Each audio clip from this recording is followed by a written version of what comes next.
tentang futur. Semua manusia mengalami keadaan-keadaan di mana dia mungkin naik atau turun keimanannya. Betul seperti yang beliau sampaikan tadi. Dan itu bagian dari ujian Allah Subhanahu wa taala kepada kita. Antara lain ketika kemudian kita merasa di saat-saat iman kita turun, iman kita melemah, apalagi ditambah kondisi tinggalnya sedang di Jepang, bukan sedang di Indonesia, di mana mungkin di Indonesia lebih kondusif karena ada sahabat-sahabat dan teman-teman yang bisa mengingatkan dan membawa kita menuju aktivitas-aktivitas yang bisa menguatkan kembali keimanan tersebut. Lalu apa yang harus kita lakukan? Yang pertama, kepada Mas Faiz, teruslah berprasangka baik kepada Allah Subhanahu wa taala, kepada Dia yang telah berfirman, "Qul ya ibadiyalladzina asrafu ala anfusihim la taqnatu min rahmatillah." Wahai hamba-hambaku yang melampaui batas terhadap diri mereka, jangan kamu berputus asa dari rahmatnya Allah. Sesungguhnya Allah mengampuni dosa-dosa kesemuanya. Ini jaminannya Allah. Kata Sayyidina Abdullah ibnu Abbas, ini salah satu ayat yang paling menguatkan hati kita di dalam Al-Quran. Karena Allah Subhanahu wa ta'ala itu memanggil kita-kita yang mungkin berpaling darinya, durhaka kepadanya, bermaksiat sebagai hamba-hambaku. Dan Dia mengingatkan, meskipun kamu melampaui batas terhadap dirimu sendiri, tetapi aku selalu di sini untuk mengampunimu, menerima taubatmu, memberikan karunia kepadamu.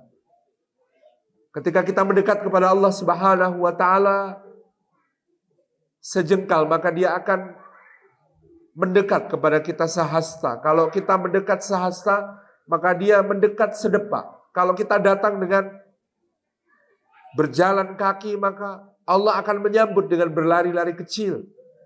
Ini seperti janjinya. Jadi kita perlu melangkah, berikhtiar sekecil apapun itu, karena Allah Subhanahu wa ta'ala pasti akan menyambut kita lebih daripada apa yang kita lakukan itu sendiri. Dan tentu kita bukan termasuk orang yang dipalingkan oleh Allah. Tentu kita bukan termasuk orang yang disia-siakan oleh Allah, karena Mas Faiz masih dituntun sejauh ini dari Yamaguchi, merasa perlu hadir ke tempat ini. Seperti kata Imam Ibnul Jauzi, kalau kamu merasa di dalam hatimu ada gelap, pekat, berarti kamu masih baik-baik saja karena masih ada cahaya. Seandainya sudah tidak ada cahaya sama sekali, kamu tidak akan mengenali kegelapan itu. Ini adalah bagian dari rahmat Allah, bagian dari cinta Allah. Dituntun ke tempat ini, bertemu dengan saudara-saudara di sini. Insya Allah mudah-mudahan nanti dapat kenalan-kenalan baru yang bisa kemudian saling menguatkan keberkahan di dalam hidupnya. Dan inilah Allah Subhanahu wa ta'ala yang memberikan kepada kita begitu banyak nikmat. Kadang kita berfokus pada satu hal yang terasa hilang, sedangkan karunia-Nya begitu banyak. Seperti orang yang kena jerawat, dia suka fokus pada jerawatnya itu, seakan-akan dunia ini sudah runtuh, habis, penampilannya sudah amburadul gara-gara jerawat. Padahal jerawat itu luasnya 1/200 dari luas seluruh wajahnya. Dia lupa untuk kemudian memperhatikan dengan penuh rasa syukur 99,5% dari wajahnya yang baik-baik saja. Hanya 0,5% dari wajahnya yang terkena jerawat itu. Maka kita bisa memulai dengan mensyukuri nikmat Allah yang sudah mengantar kita sampai di sini. Dari jutaan orang di Indonesia yang diberi kesempatan bisa berada di Jepang adalah Mas Faiz. Dari begitu banyak orang lain yang kemudian ada di Yamaguchi, Mas Faiz termasuk yang dipilih Allah untuk hadir jauh-jauh sampai ke Fukuoka untuk bersama-sama dengan kita di acara ini, berkah menyimak tadi hadrahnya, ya, menyimak tilawatil Qur'annya bersama-sama dalam kajian ini. Insya Allah ini nikmat yang luar biasa besar. Lalu setelah bercermin, setelah kemudian kita merasakan betapa ini adalah nikmat Allah, langkah lanjutannya kita boleh memilih, ya, apa yang bisa kita gunakan untuk memperbaiki hubungan kita dengan Allah Subhanahu wa taala. Tidak perlu muluk-muluk, tidak perlu besar-besar, tidak perlu banyak-banyak. Misalnya memilih satu bentuk zikir kepada Allah untuk kita amalkan. Kita bisa misalnya bercermin ke dalam Al-Quran, ini yang termasuk tombo hati, maca Quran angan-angan sak maknani. Kira-kira kalau kita mengalami seperti yang dialami Nabi Yunus alaihissalam, yang meninggalkan kaumnya dengan marah, yang kemudian dilempar dari kapalnya ke dalam lautan, ditelan oleh ikan.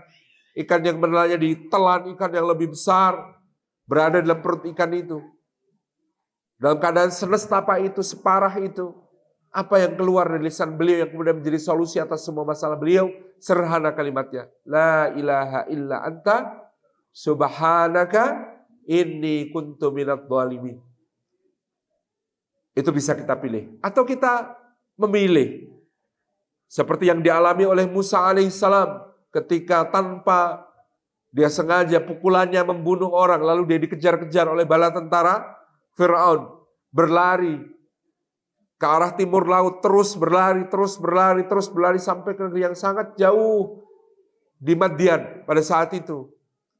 Lalu sehabis menolong dua orang gadis yang menggembalakan kambing-kambingnya, dia duduk dalam keadaan lapar, dalam keadaan takut, dalam keadaan khawatir, dalam keadaan lemah, dan berdoa kepada Allah, Rabbi inni lima anzalta ilayya min khairin faqir.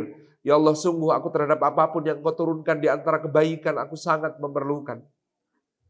Maka lalu Allah Subhanahu wa taala menjadikan salah satu di antara dua gadis yang ditolongnya datang. Lalu ketika dibawa kepada ayahanda gadis itu, maka Musa alaihissalam yang takut, yang dikejar-kejar, yang lapar, yang dahaga, yang haus, yang susah, maka Allah berikan perlindungan, Allah berikan makanan, Allah berikan tempat tinggal, Allah berikan pekerjaan, Allah berikan jodoh, Allah berikan kenabian.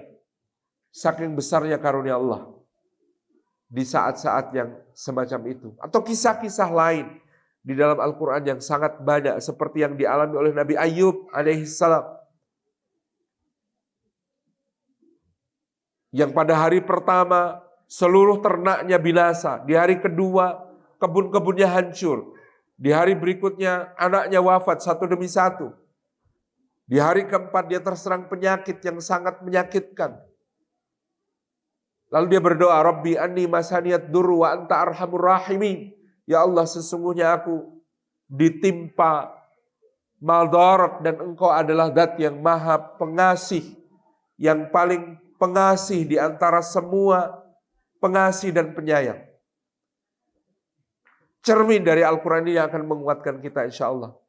Nah, saya pernah dulu ditanya sama seorang kawan, apa ayat Quran yang paling menimbulkan optimisme bagimu? Saya bilang ayat di mana iblis berdoa, Rabbi angdirni ila yaumi yub'atsun. Ya Allah, berikan aku tangguh sampai tibanya hari manusia dibangkitkan. Maksudnya iblis ketika dia dilaknat oleh Allah, hendak dimasukkan ke dalam siksa, maka dia minta diberi tangguh, diberi dispensasi waktu sampai nanti dibangkitkannya manusia. Posisinya iblis baru durhaka kepada Allah dan Allah murka kepadanya. Lalu iblisnya berdoa dan doanya dikabulkan. Jadi iblis saja ketika dimurkai Allah lalu berdoa, doanya dikabulkan. Ini sekaligus menjawab pertanyaan ketiga, Mbak. Jangan khawatir tentang doa-doa kita. Karena iblis saja ketika dimurkai Allah, dilaknati Allah, berdoa, doanya dikabulkan. Hanya memang ada keadaan-keadaan di mana doa kita oleh Allah Subhanahu wa taala itu boleh jadi dikabulkan pada saat itu, boleh jadi ditunda pengabulannya, boleh jadi dijadikan simpanan kebaikan untuk kita di akhirat, boleh jadi digunakan untuk menggugurkan dosa-dosa kita. Karena doa, itu kata Sayyidina Umar bin Khattab, aku tidak peduli kalau aku sudah berdoa. Karena yang mengilhami aku untuk berdoa itu juga Allah. Berarti kalau aku sudah diilhami berdoa, berarti Allah sudah memberi karunia kepadaku. Nanti soal dikabulkan di mana, kapan, terserah Allah. Maka kata Ibnu Athaillah As-Sakandari, kita ini belum jadi hamba sejati sebelum lebih mencintai doanya daripada pengabulannya. Karena doa itu kata beliau bukan memberitahu Allah apa hajat kita. Sebab Allah Maha tahu. Gak usah dikasih tahu pakai doa, Allah tahu hajat kita. Tapi doa itu berbincang mesra dengan Allah sampai Allah meridhoi kita. Sampai Allah senang sama kita. Sampai Allah sayang sama kita. Cinta sama kita.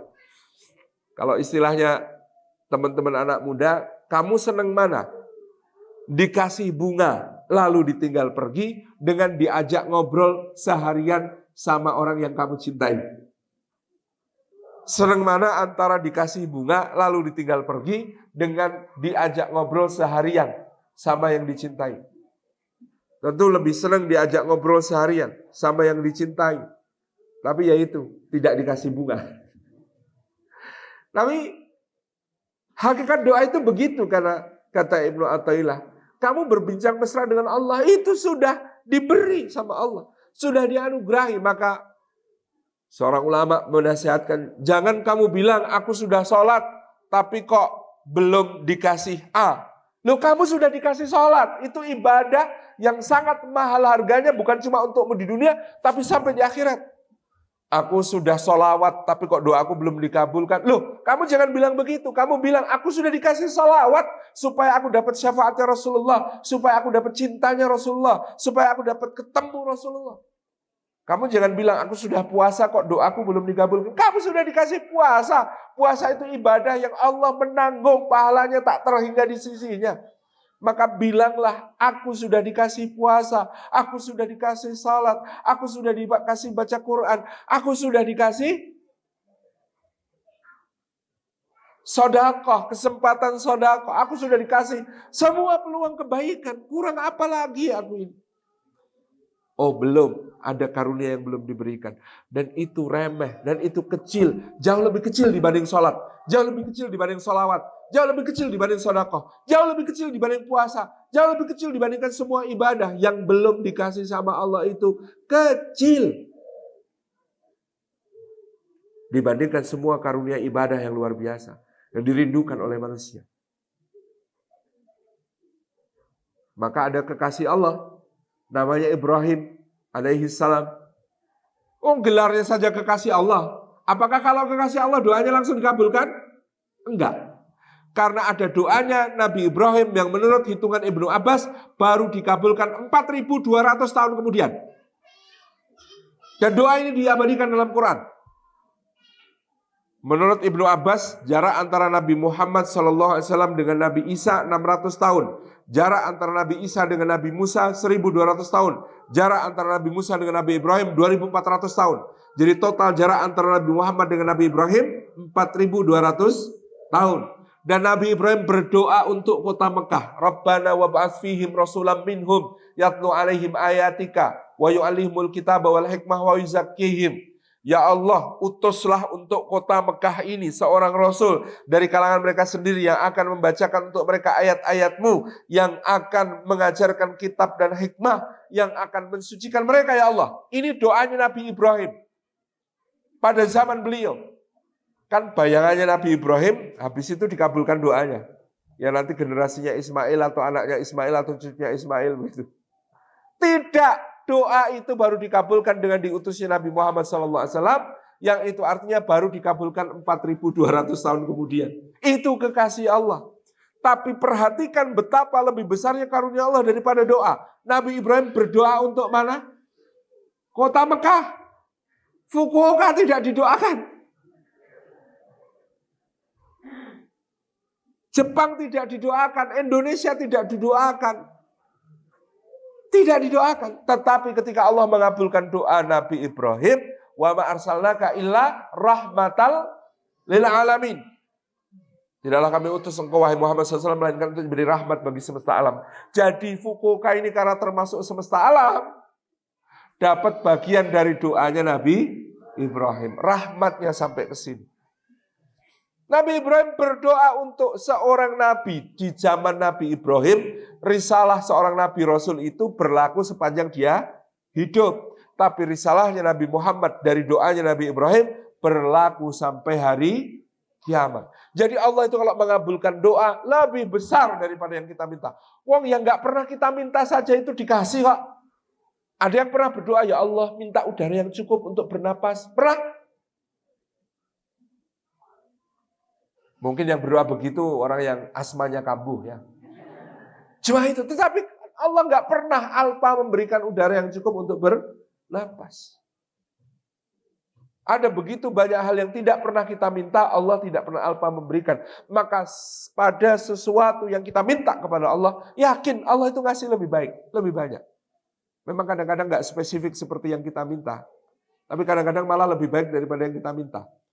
Karena itu kata para ulama, meskipun Anda itu berdoa itu bebas, boleh minta apapun kepada Allah, dengan bahasa apapun juga boleh, monggo. Tapi doa yang paling aman tanpa efek samping, itu doa yang ada di dalam Al-Quran dan hadis. Yang dicontohkan oleh para nabi, para rasul, dan Nabi Muhammad SAW, itu doa yang aman. Karena kadang-kadang kalau doa bikin sendiri, itu ada efek sampingnya.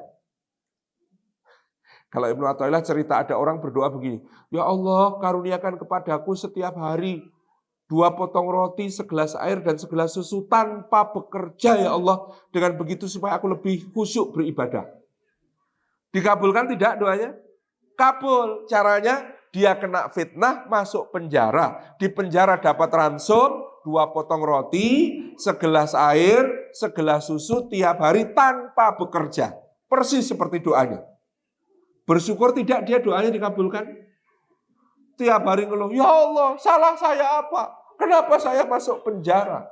Ternyata salah berdoa. Ada teman saya ketika umroh itu berdoa, ya Allah bersihkanlah harta saya dari hal-hal yang haram dan syubhat. Pulang mobilnya hilang, modal kerja digondol temannya dibawa pergi, dan lain sebagainya.